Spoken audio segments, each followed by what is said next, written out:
Então, pessoal, bom dia. Queria agradecer a presença de quem veio aqui, domingo de manhã, Dia das Mães, na quarta Mandrake Fest 2024, que a gente está com um ciclo longo de oficinas, debates e palestras.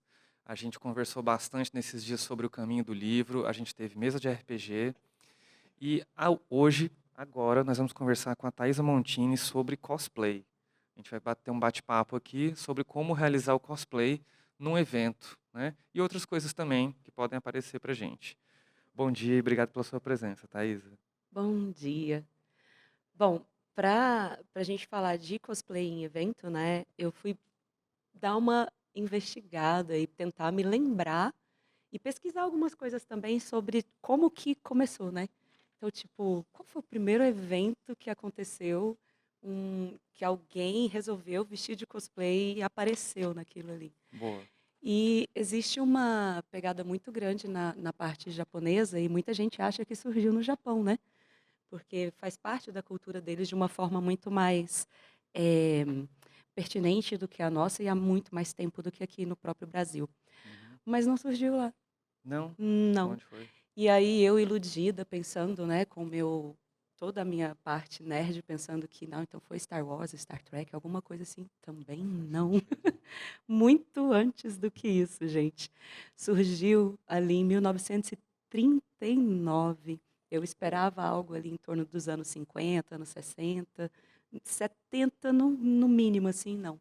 1939, numa conferência de ficção científica. Faz Não sentido. é, sim, mas aí eles chamam ela de WorldCon, né, de forma mais resumida, mas foi nessa de 1939, 2 pessoas resolveram, e aí mais ou me se vestir e ir para esse evento. Ele já acontecia nos anos anteriores, foi a primeira vez que eles, resolveram se vestir e aparecer lá dessa forma. Uhum. E aí, no ano seguinte, outras pessoas: "Ah, se eles foram, por que não, né?". Vamos fazer. Mas era uma coisa muito mais, assim, autoral, sabe, não era nada mesmo porque 39 a gente tem o quê? Superman, né. Então eram mais os Você super-heróis e sabe do tal. que eles estavam fantasiados? Era bem uma coisa bem futurística, assim, Entendi. voltado pra ficção científica mesmo, Figurino nada de filme da autoral, época. autoral, Tá. não era nada Nem nem era de parecido com uma coisa que existisse. não, não, Muito não, era interessante. bem aí sim, depois que veio Star Trek ali nos anos 60, né, 66, por ali assim, a primeira série, é que começaram nos Estados Unidos também os primeiros trackers lá, alguns mais ou menos o quê? Quase 10 anos depois, né, nos anos 70 já ali, que veio Star Wars, e aí que a coisa deu um boom gigantesco nessa parte, e começou a esparramar pelo resto do mundo. Uhum. Só mais ou menos outros 10 anos depois é que veio no Japão. E a gente pensando que veio de lá antes de vir para Em cá. 39 foi aonde? Nos Estados Nos Unidos Estados também. Unidos, Uhum. ok. Tudo nos Estados Unidos, começou É tudo lá. interessante isso, porque a gente, apesar de já ter uma indústria cultural aí nos anos 30, né, você já está tendo alguns produtos que são pensados, produtos culturais, né, gravações, filmes, né, cinema, ainda era uma indústria relativamente incipiente. Realmente dava para a gente imaginar que isso ia acontecer ali nos anos 60 e 70, Sim. até porque todo mundo, né, muita gente comenta que o Star Wars talvez tenha sido um dos primeiros grandes franquias, né, que pensou assim, olha, a gente não vende só o filme, a gente vende uma série de ideias, isso pode virar camiseta, Uhum. bonequinho e pode virar cosplay, né? Sim. Mas ainda assim, eu não tenho nenhum lado. Eu sou nerd de carteirinha, então Uhum. sou tracker e sou de Star Wars também, do lado negro da força de preferência. Boa. Mas inclusive, pô, assim, os trackers vieram primeiro, os cosplayers dos trackers. Mas o Star Trek é mais antigo mesmo, Sim. né? Então, Aí natural. depois os de Star Wars, mas a gente mesmo em casa já perdemos as contas, né, filha. Só de Leia eu tenho 3 versões. Mais Padmé, mais, umas versões adaptadas do Darth Vader, meio pin-up, assim, Uou, uma versão feminina. nossa, quero ver. Que aí já são variações, né, não é o cosplay, é o crossplay e Ué, o genderbender. nossa, então calma, porque daí você vai ter que me falar disso também. Continua a tua linha que eu vou anotar aqui Tá bom. crossplay e o genderbender. Genderbender. Ok, vai lá, continua que a gente vai voltar nisso. Bom, no Brasil, só nos anos 90, só ali quando veio TV Manchete, saudosa TV Manchete. A gente entrega a idade sem querer, mas eu assistia, corria para casa para assistir Cavaleiros do Zodíaco. Ah, tá ótimo. E tanto que o primeiro cosplay no Brasil foi de Cavaleiros do Zodíaco, tá? E ali nos anos 90, para chegar, a minha ideia era vir, né? Mundo, Brasil, Goiânia. Como que isso veio cair de paraquedas aqui em Goiás? Não muito distante da chegada no Brasil. Uhum, Tá vindo de 10 em 10, né? uhum, Nos anos 90 começou no Brasil, mais focado ali em São Paulo, que é um ambiente mais propício para isso, sempre foi mais propício, né? Porque acho que pela forma como vem gente do mundo inteiro, sempre uhum. veio para lá, um polo de Sim. cultura, não, Uhum, talvez não seria diferente. E de lá, aqui para Goiânia, mais ou menos na mesma época, final dos anos 90, início dos anos 2000. E eu acho engraçado porque eu mesma nunca tinha parado para investigar, né? Quando foi o primeiro cosplay aqui em Goiás? E uhum. acabei descobrindo que eu tô no meio desses precursores aí, a Ó, pessoa é idosa mesmo, não adianta, não tem como negar. quando que foi isso então? Conta pra O gente. meu foi em 2004, 2004. mas diferente da maioria das pessoas que começou dentro de evento, eu não comecei em evento. Eu vinha Uhum, participar de evento, já tinha meus filhos e eles já estavam pequenininhos. Fui com eles para levá-los pela primeira vez, porque eles mesmos inventaram de vestir alguma coisa, de fazer alguma coisa, né? uhum, E o meu mais velho saiu juntando um monte de coisa em casa e fez um hobbit improvisado lá. uhum. E fomos. Mas eu mesma comecei em sala de aula. Sou professora de química, né, e ciências, então, assim, eu tinha uma turma muito complicada, muito que nada que fazia chamava a atenção deles. E eu ia entrar num conteúdo que era muito teórico, que era uma parte meio de história e filosofia da ciência. Eu falei, agora que ninguém presta atenção mesmo, vai dormir na sala ou nem vão vir para a aula. Uhum, E aí me veio aquela coisa, né? Poxa, mas e se eu fizer uma abordagem mais para o lado das mulheres dentro da ciência? Porque tudo começou lá no passado com as mulheres e elas sendo taxadas e torturadas e queimadas e tal. uhum. Falei, vou fazer uma aula voltada para o lado das bruxas e tal. E nem tinha Harry Potter ainda, né, na ideia dos filmes, porque hoje essa aula, a minha bruxa se tornou uma Bellatrix, que entra na sala Aham. gritando que matou o Sirius Black e tal. Mas era uma bruxa bem genérica, aquele cosplay de armário mesmo que eu tenho em casa, que eu tenho no guarda-roupa, o que que dá para fazer? Quais são as características que tem que ter? Uhum. E aí fiquei escondidinha atrás da porta, esperando eles entrarem, sentaram e ficaram naquela, tipo, ai, mas cadê a professora? Não vem dar aula hoje não e tal. Quando eu percebi que todo mundo tinha passado, tinha uma janelinha na porta, aí eu só bati a porta de uma vez. Pá! Dei uma gargalhada e saí com a vassoura, que fica, é um colégio militar, então ele sempre tem uma vassoura, uma pazinha atrás, nem precisei de, já Ficou catei a fácil de vassoura, resolver. e eles olharam assim e começaram a rir, eu falei, se rir, vira sapo. E fiquei séria, né? Aí aquele momento que o aluno não sabe se você está falando a verdade ou não, que ele não pode rir de verdade ou não, e começou ali. Aí eu só Entendi. fui adaptando ela até que começaram a vir esses primeiros eventos aqui, ali 2007, mais ou menos. O polo era o Colégio Liceu, né? Uhum. O Liceu, depois O o Liceu aqui em Goiânia, Claretiano. o Liceu sempre teve ações interessantes, né, voltada para a cultura. Cultura de toda forma Lá ali, né? dentro do Liceu mesmo, muita coisa nasceu ali. O espaço, às vezes, era cedido para isso, né, um dos espaços mais característicos desde, não vou nem saber dizer desde quando, mas muito antigo, porque é um colégio da época da criação de Goiânia, Sim. né.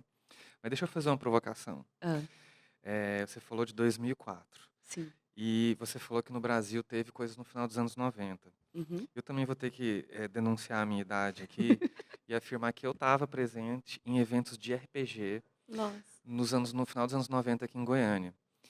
E, dito isso, a gente faz um tipo de RPG que é o live action. Né? O live Hum, action é o RPG em que você está normalmente fantasiado e você se veste o tempo todo como personagem e age o tempo todo como personagem. Não tem como você sair do jogo e falar outra coisa. Você participou de alguma coisa disso? Você estava presente? Eu ainda era. Eu denunciei minha idade, mas eu era jovem e eu acho que eu não fui fantasiado mesmo nenhuma vez. E eu sei que isso também não é cosplay. uhum. Mas eu queria saber se você foi e como é que você enxerga essa diferenciação entre o cosplayer, que ele está fazendo às vezes uma coisa específica, e outras ações que são parecidas, de pessoas que gostam de estar fantasiadas, e outras ações que Certo. são próximas do cosplay. Eu não cheguei a participar dessa dos anos 90. Eu estava entrando na universidade ainda, ali no finalzinho, mas eu estava muito presa nas HQs, sabe. Uhum. Muito, muito mesmo. Então, assim, tinha uma biblioteca nos anos 90 a gente não tinha a facilidade que a gente tem para história em quadrinhos hoje, né. Então É. tinha uma biblioteca no colégio quando você chegava na banca, você achava um ou outro volume, nunca tinha a sequência. Aí eu tinha um colega no colégio que o pai comprava para ele uns da Marvel, e eu desesperada com aquilo, porque na escola fui introduzida com Maurício Souza, Luluzinha e tal, e era Uhum. piolho da biblioteca, passava o recreio na biblioteca lendo aquilo, até que esse colega levou um dia Homem-Aranha. Ah, meu Deus. Aí quando ele chegou com o Hulk, eu me apaixonei de vez. No Hulk? Né? Fazer o quê? Ah, Eu boa. sou química, cara. Acho que a paixão começou lá atrás, com o Faz laboratório, com as sentido. coisas ali, sabe? Então, assim, tanto que o meu mestrado foi na área de com quadrinhos, voltado para radioatividade. O Hulk estava lá. Então, Que realmente ele te foi bem marcou. marcante para mim. Então, assim, nesse período, eu já era o ser estranho, bizarro, porque uma menina gostando de quadrinho ainda do Hulk, Uhum. né? Já era esquisito, era como se só fosse permitido Luluzinha e Turma da Mônica, né? A gente não tinha uma autorização social para isso. Eu nunca tive nem aí para paçoca. Eu sempre fiz o que eu gosto, meus pais sempre conscientes de tudo. Se eles tivessem condições de encontrar e comprar isso daí, certeza que eles comprariam, né? Porque a gente sempre dividiu alguns gostos em casa. Então, por exemplo, eu falo que eu sou tracker eh, eh, antes de ser Jedi ou não, por causa da minha mãe, ou por culpa da minha mãe, porque ela assistia a série em casa, então eu Ah, acompanhava então isso você com vem. ela. Eh, Era Star Trek e Highlander. Uhum. Nossa, a gente amava assistir aquilo. E Batman, aquele Batman bem o antigão, aquele mais O o do do Keaton, né? não, O antes dele ainda, o Antes azulzinho, ainda? ela conseguia, a gente pegava na locadora e tal, Caramba. e Ele era aí meio cômico até, sim, né? era muito engraçado. E aquilo me chamou muita atenção, então assim, eu tenho uma grande paixão pelo Batman, na DC, eu acho que carrego a aliança aqui comigo Uhum. constantemente.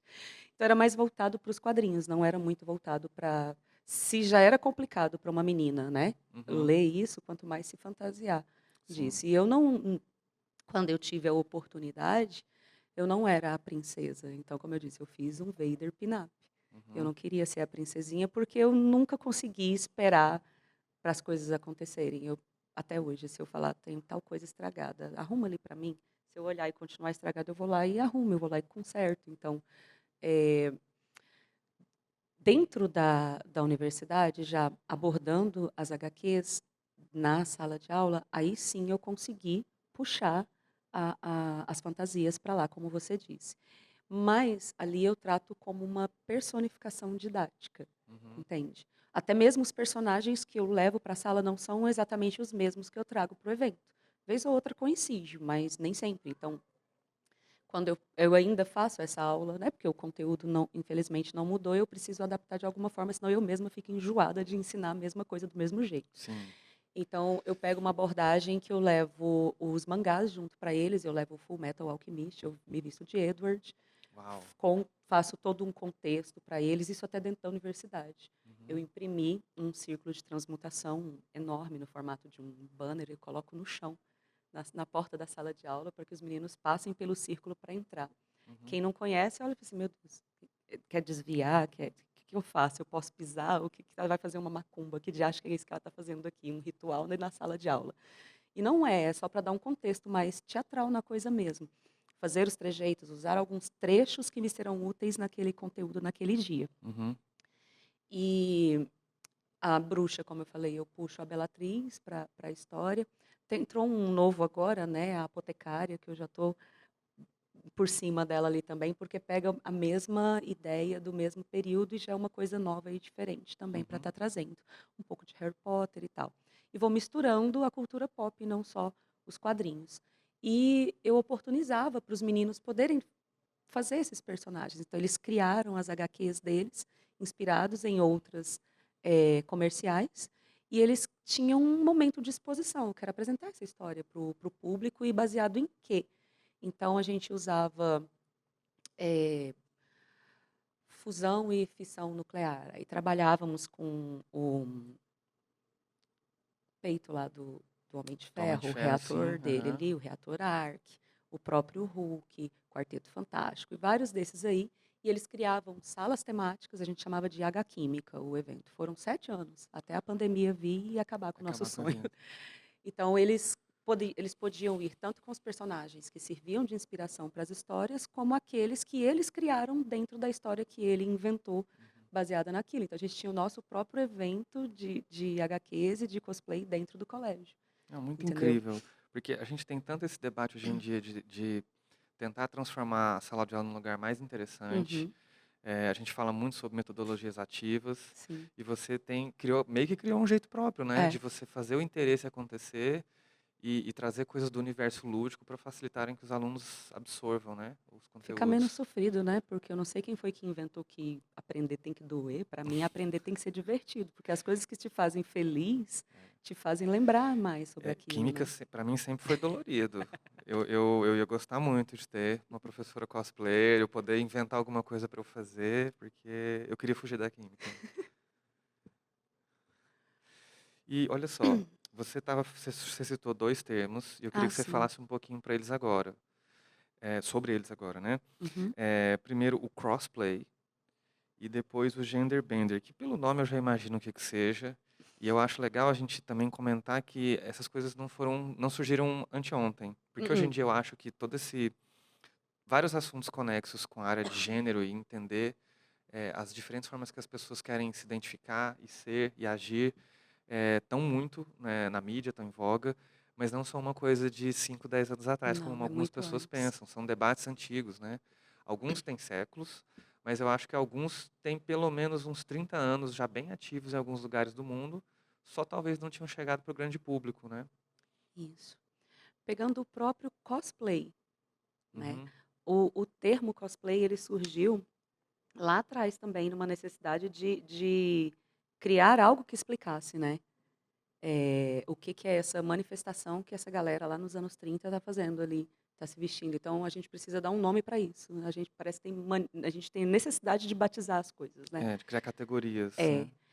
E existem muitos erros, às vezes eu observo, das pessoas até na forma de falar. Então, tipo, eu não sou o cosplay, eu sou o cosplayer, né? O cos vem do costume, a roupa. Uhum. O play do jogo mesmo, do ser o personagem. Representação, né? Isso. Então, quando a gente fala de concursos ou mesmo só o estar num evento, a ideia, quando você se personifica dessa personagem, é você ser ela naquele momento. Tá certo que tem coisas que você não vai fazer, né? Por exemplo, em dezembro eu realizei um sonho meio tosco de fazer o Grinch. Eu morria, todo mundo quer, ai, Papai Noel, eu queria o Grinch. Porque era uma sensação de liberdade que eu queria, né? Uhum. E aí fui fazer visita em hospital e foi muito engraçado, porque estava eu e o Noel, Noel quem é? o Papai Noel. Papai Noel. Ah, O sim. Papai Noel e um O Grinch. Grinch e o Papai Que Noel, ok. obviamente o Grinch teve muito mais, né? Todo mundo queria o Grinch. De lá, nós ficamos até tipo quase 1 hora da tarde. Vamos almoçar? Vamos almoçar. Consegui uma autorização de um conhecido meu que trabalha dentro de um shopping. Cara, olha, vai ser difícil tirar a maquiagem, as coisas aqui agora. A gente precisa almoçar e eu não vou chegar em casa e cozinhar. Posso almoçar? E ele, não, sem problema. No máximo o povo vai querer tirar foto. Eu falei, tem problema para o shopping? Tem problema? Você? Não, não, tá tranquilo. Ah, então tá, né? Aí tinha uma banquinha assim de livros, né? Essas que ficam de quiosquezinho. Aí a moça, deixa eu tirar foto. Eu falei, tá, posso te filmar? Eu falei, tudo bem. Ela, não, mas eu quero que você derruba tudo. Eu tava só esperando alguém pedir. Tava doidinha para ser o Grinch mesmo naquele momento, sabe? Uhum. Então, assim, eu tenho consciência que eu não posso fazer tudo aquilo que o personagem faz, mas a moça pediu, né? Eu falei, tá bom, vamos com cuidado para não estragar as coisas, né? Uhum. Mas vamos, eu vou dar um jeitinho e foi. Então, assim, para você fazer o cosplay, como surgiu tudo como um hobby, cara, eu penso que o hobby é aquilo que você gosta, né? Regra Então, número 1 é se a divertir. minha escolha pelo personagem tem que ter uma relação com esse personagem de alguma forma. Não é algo comercial. Uhum. Tudo bem, temos vários cosplayers que fazem por trabalho, por exemplo, vou fazer um aniversário, já fiz até casamento, acho que a única coisa que eu não fiz foi velório, enterro até hoje, mas se você puder imaginar vestindo algum personagem, a gente já foi chamado para isso. Aí você está fazendo o personagem que a pessoa pede, é diferente. Uhum. Mas se eu vou escolher para estar num evento, vou escolher aquilo que eu tenho uma certa afinidade. Ou porque o personagem tem algo que se parece comigo, ou porque ele tem alguma coisa que eu, nossa, eu queria tanto fazer isso, mas um dia será que eu consigo? É algo que você almeja, né? Pode ser características tanto físicas quanto ou psicológicas ou de atitudinal mesmo, Uhum. sabe? Então já começa por aí. E aí o cosplayer, né, o jogador daquilo. Uhum. Então a gente ainda tem muitas pessoas que falam meio trocado ainda. Quando a gente fala o cross, eu vou estar fazendo a troca, né? Então eu vou fazer um personagem que é do gênero que não é o meu, mas eu vou tentar ficar o máximo parecido com ele, Uhum. dentro do gênero dele. Isso é o gender bender. Isso. Entendi. O cross, você vai, é o que eu fiz com o Vader. Você traz uma sensação, você puxa o personagem do gênero dele pro seu, Uhum. entendeu? Entendi.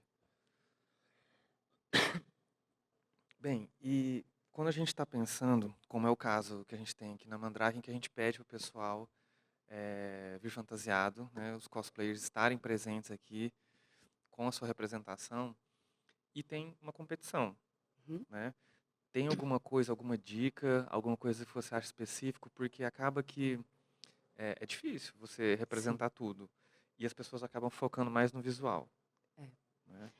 Isso é fato. Uma coisa que eu fico pensando muito é isso também. Eu achei, se me permite falar, eu achei extremamente inovador a forma como o evento aqui propôs avaliar. Uhum. Porque eu nunca vi nenhum concurso em que você está sendo avaliado desde a hora que você entra até a hora que você vai embora. Uhum. Entendeu? Eu achei isso assim, extremamente inovador.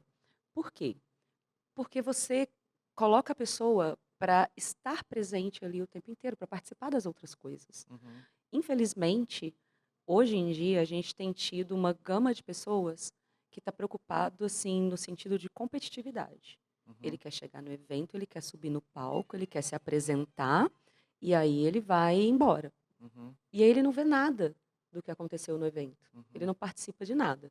Aí ele não ganha a apresentação que ele fez ou o desfile que ele fez. E depois vai falar mal que o evento foi ruim, que o evento. Mas espera, ele participou do evento, ele esteve no evento, Uhum. entende? Então ele não subiu, ele tipo entrou, subiu no palco e foi embora. E o resto? Uhum. Então eu achei assim extremamente inovador, diferente. E eu espero que outros eventos façam dessa forma também. Porque, às vezes, essa pessoa que está lá no palco, que naquele momento o personagem está lá nele, depois que ele desce, aí vem uma criança que gosta e tal, e quer tirar foto, e a pessoa é super snob ou estrelinha, assim, como se fosse um Uhum. artista importante. E olha que até artista importante não deve tratar as pessoas assim, né? Acho que tem muito a ver com a cultura visual, que está muito forte hoje em dia por conta de redes sociais, Sim, e também uma certa necessidade que esse ambiente de redes sociais parece que está gerando, principalmente nos jovens, que é ser famoso. Não interessa meio nem como nem porquê. E talvez a gente que vem de outra geração, a gente olha para o como e para o porquê. é. Assim, a rede social e aparecer e ganhar o concurso é menos relevante. Às vezes é legal como você colocou no teu caso. Poxa, eu queria me libertar. Eu queria poder ter um dia que eu vou estar de Grinch ou, enfim, de Darth Vader, do lado negro da força. Eu quero poder brincar com isso, né? Aham. E acho que talvez até uma mensagem bacana que a gente tenta transmitir é essa, né? Ó, vem para se divertir, Sim. né? Faz a coisa que é para se É isso divertir. que eu tenho sentido, que é como se tivesse sumindo, sabe? A gente ainda tem, nossa, nós temos cosplayers aqui em Goiânia, Uhum. que são da velha guarda, que eu acho que eu posso citar, porque eles não vão ficar envergonhados. Eu falo da velha guarda porque já estava em palco, já participava de competição, quando eu Uhum. estava fazendo só lá em sala de aula ainda, sabe? Entendi. Tipo o Murilo, a Cleo. Cara, o Murilo, ele tá indo, o foco dele é Japão. Eles vão pro WCS, que é uma das maiores competições que a gente tem, né? Uhum. Do cosplay a nível mundial, e o foco é Japão. E eu falei, e a gente olha para ele e fala, Murilo, demorou? Vai logo. Há quantos anos você está no palco? Há quantos anos você tem que crescer cada vez mais, Uhum. sabe? E aí, às vezes, incomoda você ver essas pessoas que são boas e tudo, e que são extremamente humildes, e aí você vê, como você fala, os mais novos que estão chegando agora, que têm essa visão completamente diferente, essa visão mais estrelismo mesmo, né? Uhum. E nem conhece a pessoa, Uhum. sabe? Então, assim, tá chegando porque ele mesmo quer se colocar como sendo eu sou o cara, mas não conhece a história, não conhece o percurso de quem construiu esse chão para que eles Para que ele pudessem tivesse estar lá, aqui né? agora, né? Porque, como você disse, não começou agora. Uhum. Nós vimos aqui, a gente imaginava que tinha começado ali nos anos 60, 70, e é muito antes disso, 30 anos Não, antes. 39, eu estou muito impressionado com essa informação, ela é realmente fora da caixinha. É, e quando que a coisa tomou, então, é, quando, surgiu em 39, quando que o Uhum. cosplay realmente virou meio que uma cultura de estar sempre acontecendo? Você consegue delimitar aí? Você 80 conseguiu para cá. 80 para cá? Porque 77 foi um ponto, assim, bem auge. Aí Foi por nos... causa do Star Wars 77? É. Ah, ó, então tá, eu tava certo, tava certo. Aí vou puxar a ideia pro lado do Star Wars, porque daí você é mais Trekker, eu sou mais Star Wars. Acho que foi isso, fez a diferença, Star Wars. Fez muita, porque aí alcançou um público muito maior, né? Uhum. Porque, assim, Star Trek é muito... veio da vibe da ficção científica. Star Wars é mais uma filosofia de vida, né? Então, É, e assim, é muito mais... Não é... Não se preocupa com a parte o próprio diretor, uhum, quando o George ele... Lucas. quando ele começou nas gravações, as primeiras gravações lá, que fazia as naves explodirem e tal, ele falava isso, eu não estou preocupado com a ciência que está envolvida por trás. Uhum. É diferente de Star Trek. Star Trek É, sempre se preocupou com o isso. Star Trek é uma ficção que ela é bastante científica Uhum. e o Star Wars é muito mais ficção. Às vezes o Fantasia. space opera, né? Ele tá muito preocupado Isso, com a estética, tá muito preocupado isso. com às vezes uma filosofia e não tem problema se as coisas não fazem muita lógica, E porque atende dentro um daquele público mais amplo. isso, dentro daquele universo funciona. É isso que eles estão interessados, né? Eu acredito que deu esse boom justamente por isso, porque é uma linguagem mais acessível, né? O Star Trek é uma coisa mais eh, restrita, né? Porque a pessoa tem que gostar, porque ela tem que entender um pouquinho daquilo da que está passando nas entrelinhas. Então, eu acredito que nos anos 70 deu esse boom maior por Star Wars ser um pouco mais acessível nesse sentido, de linguagem, de tudo, e a estética mesmo, né? Uhum, perfeito. Bem, alguém tem alguma pergunta? Léo?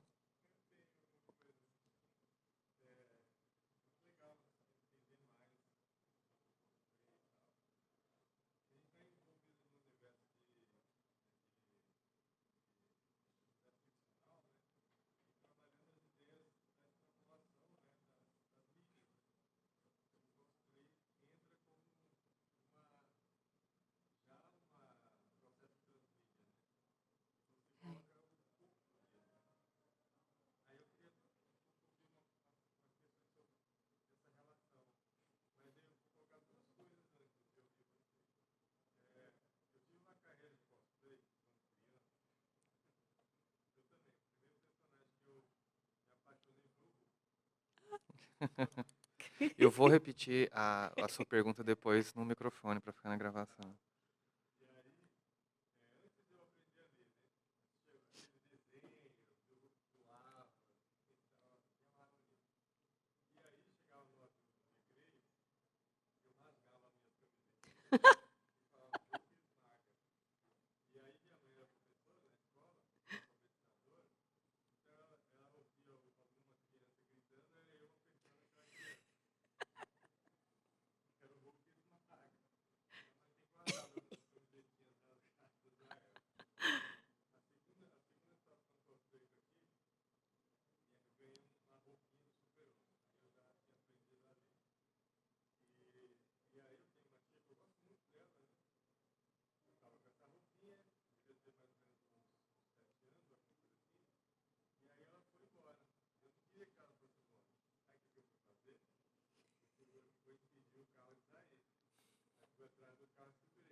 Meu Deus.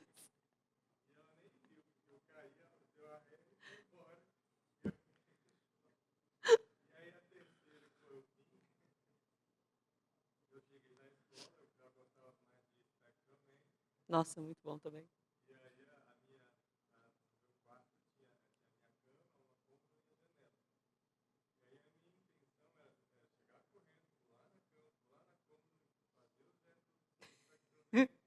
Pular pela janela. Uhum.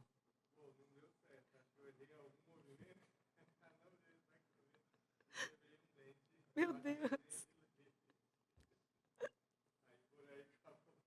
Acabou só. Eu vou fazer um leve Peraí. exposed aqui da minha filha. Olha só, então deixa eu só repetir o que o Léo falou aqui. Ah, perdão, sim.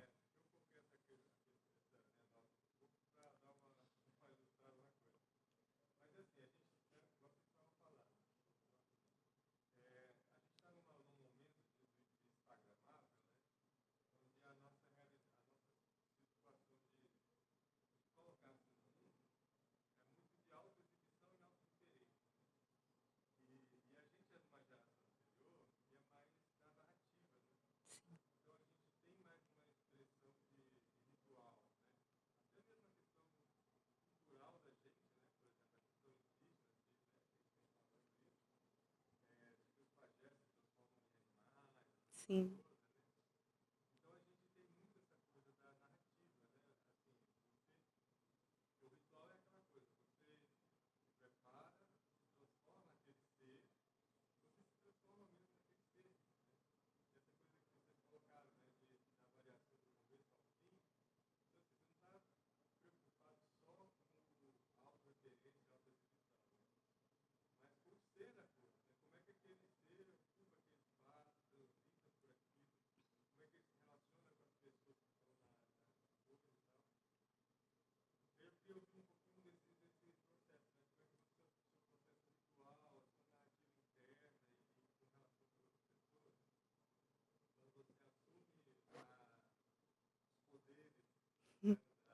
Do personagem. Eu vou tentar repetir do microfone, foi Tá. bastante coisa. Claro, vai Vai ser uma uma de versão cada vez. resumida agora, né? Mas então, a gente está falando com o Léo Pimentel, que também é uma pessoa que estuda isso. Então, Sim. ele não está aparecendo na câmera, mas vou apresentar aqui. É uma pessoa que estuda isso. Você está fazendo doutorado, né? Pós-doutorado, então. A gente não está falando com uma pessoa que não está dentro Uhum. do nosso campo semântico e de ideias, de todo esse assunto, né? Ele está comentando de que quando você faz o cosplay, você está entrando no universo ficcional e que existe também uma extrapolação de mídias, exatamente porque às vezes é um filme, é um cinema, e você vai fazer uma coisa que é mais teatral, mais cênica, que é do cosplay. Aí ele contou umas anedotas próprias dele aqui, muito bacanas. O que ela riu mais cedo foi que ele também era um fã do Hulk, e ele gostava tanto do Hulk que ele, quando era criança ainda, ele rasgava a roupa, a camiseta, e falava Hulk esmaga. Não, na escola. Na Na escola, escola. não é em Acho importante casa, tipo, na comentar que o Léo também escola. não é um cara pequeno, tá? Ele é uma pessoa. Quanto você tem de altura, Léo? 1,90. Eu Jesus. imagino que quando ele era criança ele também não devia ser pequeno. Então faz sentido ele gostar do Hulk, né? Aí foi legal porque a Thaisa também teve a história com o Hulk. Ele contou de uma situação em que a tia dele foi sair da casa dele e ele acreditou, como muitas crianças acreditam, que ele ia parar o carro porque ele era o Hulk. E não funcionou. Ele foi atropelado. Que bom que você está bem, Léo. Obrigado. Sim, né, a gente agradece a sua tia por dirigir com algum cuidado ainda você estar aqui conosco. E daí, por fim, ele também contou de uma versão em que ele quis ser o Spectrum-Man, se jogou na cama e quebrou um dente. Eu vou te falar, eu fiz a mesma coisa. Eu quebrei um dente da frente de leite me jogando na cama porque eu queria voar quando eu era criança. Eu acho que é da idade, da nossa geração, né? E daí, bem, enfim, vem a pergunta dele, que é, talvez, não é uma pergunta, né? Como eu falei antes, como eu também fiz, uma Colocação. provocação para você falar que a gente está num momento que ele é muito instagramável, as pessoas estão preocupadas mais com aparências, talvez, assim como eu coloquei mais cedo para a Thaisa, e serem autorreferenciáveis, elas estão preocupadas em aparecer, vistas, ver e serem vistas, que é uma coisa que já não é tão cara para a nossa geração, entregando mais uma vez a nossa idade aqui, né? Em que a gente tem uma perspectiva mais narrativa e mais ritualística. E daí ele queria saber da Thaisa o que ela poderia falar sobre rituais que ela pratica, né? O momento de se entrar dentro da representação do cosplay e narrativas que ela cria para isso. Ou como pensar o assunto como um todo, né? Eu acho uma das coisas mais difíceis, sabe? Porque, assim, sempre que você vai se preparar, quando é para algum evento assim, tem sempre alguém que vai te mandar uma mensagem e vai. Ai, você vai? Que hora que você vai? Não sei o quê. E parece que essa pessoa pega para mandar essa mensagem na hora que você está lá, na frente do espelho. Porque eu gosto muito. Eu não tenho. Pegando a mesma fala da Kim ontem, eu não tenho nenhum curso de maquiagem, formação em relação a isso, nada. Eu olho para o personagem e aí eu vejo o que eu tenho, eu falo o que, que eu posso usar para fazer isso, para fazer aquilo. Aí eu tô com a imagem aqui, aí começa mensagem, mensagem, mensagem. Falei, gente, aí uma das primeiras coisas que eu aprendi, meu primeiro ritual, desliga a internet. Porque senão toda hora tem alguém mandando, aí eu começo a ficar irritada, aí eu não dou conta, aí os filhos sofrem. Porque aí você começa, ai, segura a peruca, pega não sei o quê. Acabou, saiu do personagem e vira uma coisa bem irritante, sabe? Então a primeira coisa que eu tenho feito é isso. Quando é para a personagem que vai para a sala de aula, como eu tinha falado, eu fico tentando relembrar as falas que eu separei que eu quero para aquele momento, Ah, né? legal. Alguns pontos-chave que eu quero falar quando o aluno me perguntar alguma coisa, né? Então, hoje eu citei o Edward, a Bellatrix, dos mais atuais que eu faço, inclusive era o que eu ia trazer antes, mas acabei trocando, é o Senku Ishigami, né? O Dr. Stone. Tem muita coisa que dá para ser feita ali com esse personagem. E ele tem uns trejeitos muito legais que realmente eu me encaixo ali. E ele é difícil, porque um sotaquezinho que ele tem, o peso da peruca, porque são 3 perucas coladas, né, com uma armação para poder ficar para cima. E aí o ritual muda, passa para o meu carro, porque não dá para dirigir, porque a peruca ela é desse tamanho, né? Marge Simpson, assim. É tipo isso, assim, um beicinho de pulga a menos só do que a Aham. margem. Então eu já tenho que mudar o banco de lugar, eu preciso de um copiloto aqui do meu lado. Ah, mas por que que você não leva e põe essa peruca lá? Eu tenho que colar ela inteira na minha cabeça, entendeu? Então não dá para eu simplesmente levar para o lugar e depois eu vou ficar. Eu não sou o tipo de cosplayer que se arruma no evento. Eu não tenho essa paciência, porque eu preciso desse espaço para mim. O Uhum. barulho já me incomoda, a movimentação das pessoas me distrai, eu já sou trêmula por nascença, aí Uhum. uma coisinha que eu for colocar vai ficar tudo torto. Aí já me irrita, eu já não quero usar aquilo mais, sabe. Então, assim, eu preciso do meu espaço ali para poder fazer essa construção. Às vezes eu deixo uma musiquinha tocando, aqueles barulhinhos de baleia para ver se eu me acalmo, dependendo do nível da irritação, o barulhinho faz eu incomodar mais também. Então depende do processo, depende do personagem, e se eu estou indo para o evento em si, ou se é para minha sala de aula, para saber o que eu vou usar naquele dia ali. Legal, bacana.